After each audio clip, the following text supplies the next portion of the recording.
आपके आजू बाजू वाले जो आपको सिखा रहे हैं, जिनसे आप पूछते हैं, उनका जन्म आपकी सुविधा के लिए हुआ है।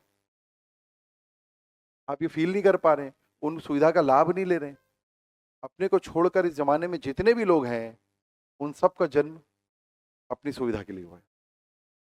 बस उसको बताना मत, बस उसका यूज लेते रहना, लेते रहना, लेते रहना।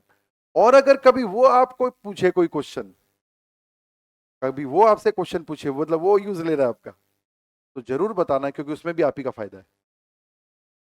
क्योंकि जब आप किसी की क्वेरी दूर करते हो ना, तो उस समय उसका तो क्या वो पता नहीं, आपका कॉन्सेप्ट बहुत जोर से क्लियर होता है।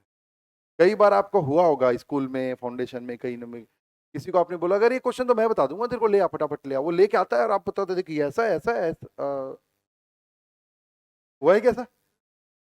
आपको अपनी रियल डाउट अभी पता लगा, कि अगर एग्जाम में पता लगता तो कैसा रहता। पता लग गया ना। और उस समय जब आप उसको पढ़ाते पढ़ाते उससे बाहर निकलोगे, 1 मिनट सोचने दे, फिर इधर रिफर करोगे, हाँ अब याद आ गया, अब आपकी वो एसेट बन गई भाई। वो कॉन्सेप्ट क्या बन गई है? एसेट।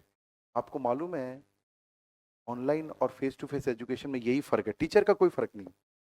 टीचर तो सब जगह वही। क्या फर्क है? ट्रांजैक्शन कैसे होगा? जब मोबाइल को बैग में रखो और हर ब्रेक में निकालने की हैबिट को धीरे धीरे, पहले एक ब्रेक स्किप करके देखो कैसा लगता है। बीपी नहीं बढ़ा,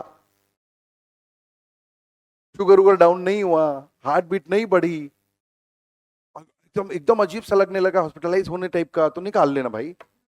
फिर ऐसा ट्राई करना धीरे धीरे धीरे धीरे।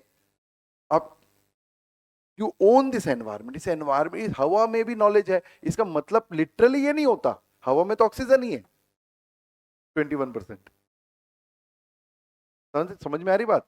हवा में तो ऑक्सीजन नहीं है, लेकिन ये जो हम कन्वर्सेशन करते हैं, फिर एक दूसरे को समझाते हैं, कोई हमसे पूछता है, टू वे कम्युनिकेशन होता है। टू वे कम्युनिकेशन समझ रहे हैं? झगड़े में भी टू वे कम्युनिकेशन होता है।